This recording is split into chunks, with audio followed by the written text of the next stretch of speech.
My name is Samantha, and today I will be arguing that the United States' actions against the Venezuelan drug trafficking vessel were legal under international law.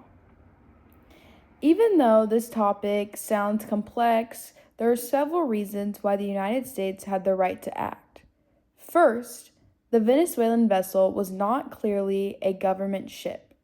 Under international law, a ship only has sovereign immunity if it is clearly marked as a state or naval vessel and follows the correct identification rules.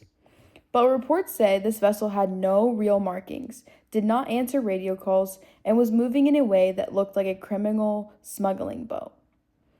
When the ship hides who it is, it can lose its legal protections.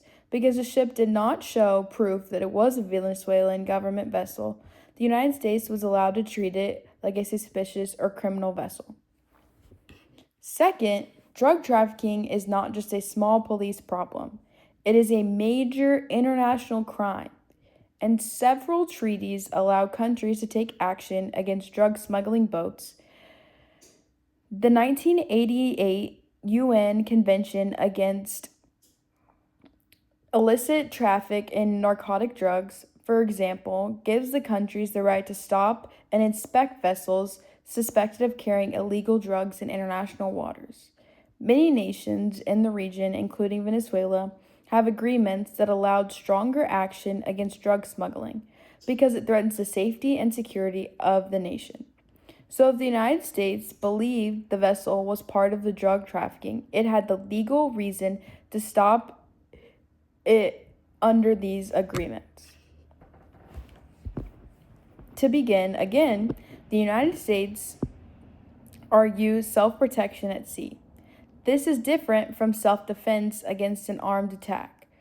Under maritime law, a Navy ship can protect itself if another vessel acts in a dangerous or threatening way.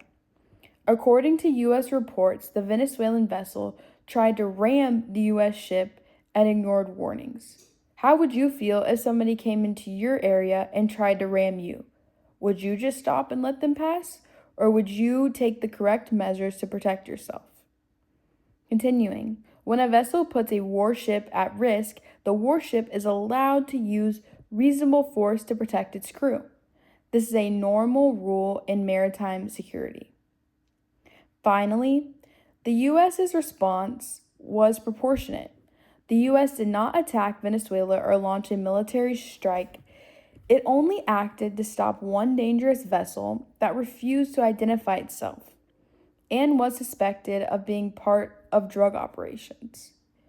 International law does not require a Navy ship to sit and wait until it is harmed. It, in fact, can act if a vessel is acting unsafe or possibly involved in a serious crime. And in this instance, that is exactly what the United States believed.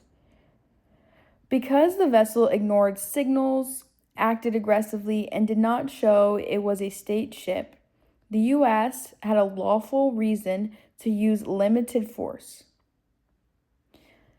If the ship had decided to show who it was, answer calls, this whole catastrophe could have been avoided and changed. For all these reasons, the unclear identity of the vessel, international rules against drug trafficking, the right to self-protection at sea, and the limited and careful use of force, the United States' actions can be considered legal under international law. Thank you.